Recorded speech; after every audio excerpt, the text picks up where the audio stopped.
کہ دشمنوں نے آپ کے پیارے حضرت حسین کا کیا حال کیا ہے، اسے قتل کر دیے اور اس کے جسم پر گھوڑے دوڑا دیے، اور جب اس سے بھی دل نہ بھرا تو دشمنوں نے آپ کے پیارے حسین کا سر ہی کاٹ دیا۔ حضرت زینب اپنے نانا حضور صلی اللہ علیہ وآلہ وسلم کی قبر کے سامنے کھڑی فریاد کر رہی تھی اور آنکھوں سے مسلسل آنسو جاری تھے۔ مدینہ والے بھی سب پیچھے کھڑے حضرت زینب کے دکھ بھری فریاد سن کر رو رہے تھے۔ آخر شام ہوتے ہوتے حضرت حسین کا سر ان کی امی حضرت فاطمہ رضی اللہ تعالی عنہا کی قبر کے بغل میں دفن کر دیا گیا۔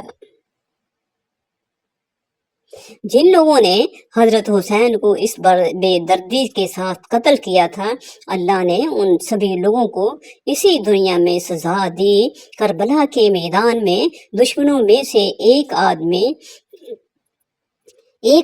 جس کا نام ابن جوہر تھا، تو اس نے حضرت حسین رضی اللہ تعالی عنہ کو پکار کر انہیں گالیاں دیں اور برا بلا کہا، تو حضرت حسین نے اس کے لیے بد دعا کی اور کہا کہ اے ابن جویریہ، اللہ تیرے جسم کے ٹکڑے ٹکڑے کر دے۔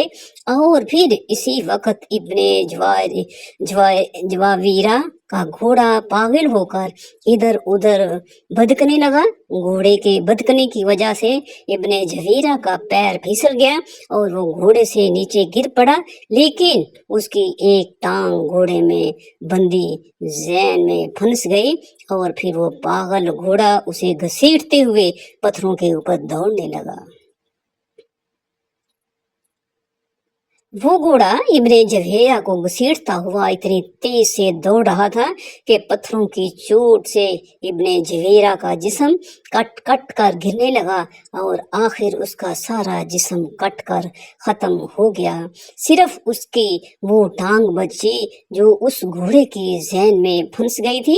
جس وقت کربلا کے میدان میں حضرت حسین رضی اللہ عنہ 3 دنوں کے پیاسے دریا کے کنارے بیٹھ کر پانی پینے جا رہے تھے، تو اسی وقت دشمنوں میں سے ایک آدمی جس کا نام ابن نمیر تھا، اس نے حضرت حسین کے منہ کی طرف ایک تیر چلایا اور وہ تیر سیدھا آ کر حضرت حسین کی گردن میں لگتا ہوا دوسری طرف نکل گیا، جس کی وجہ سے حضرت حسین پانی نہ پی سکے اور ان کی گردن سے خون بہنے لگا۔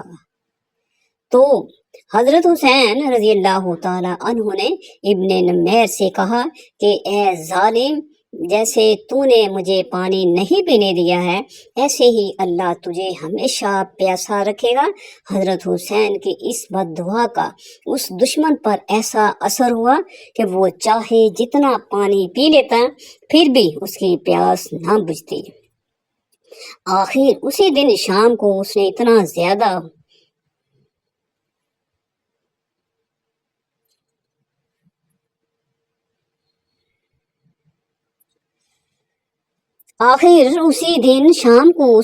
زیادہ پانی پی لیا کہ اس کا پیٹ پھٹ گیا اور اس کی موت ہو گئی۔ دشمنوں کا سردار ابن زیاد، جس نے حضرت حسین رضی اللہ تعالی عنہ کا سر کاٹنے کا حکم دیا تھا، اور اسی کے حکم پر فوجیوں نے حضرت امام حسین کا سر کاٹا تھا۔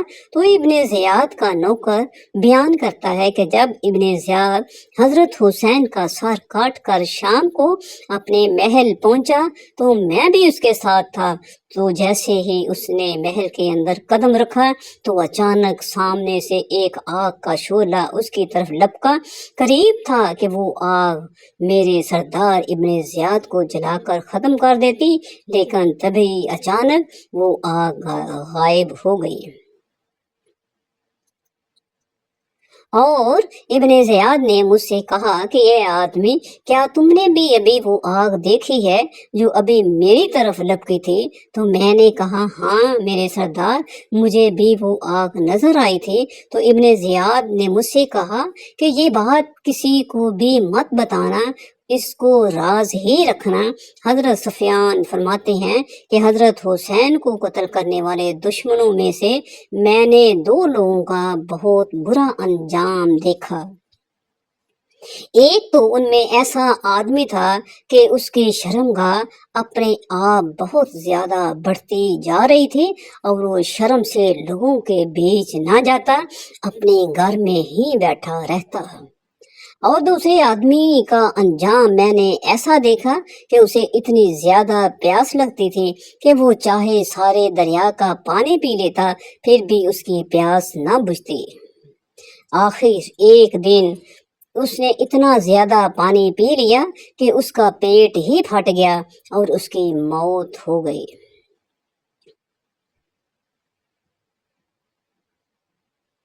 حضرت ابو قبیل فرماتے ہیں کہ کربلا کے میدان میں دوپہر کے وقت حضرت حسین کو شہید کیا گیا تھا۔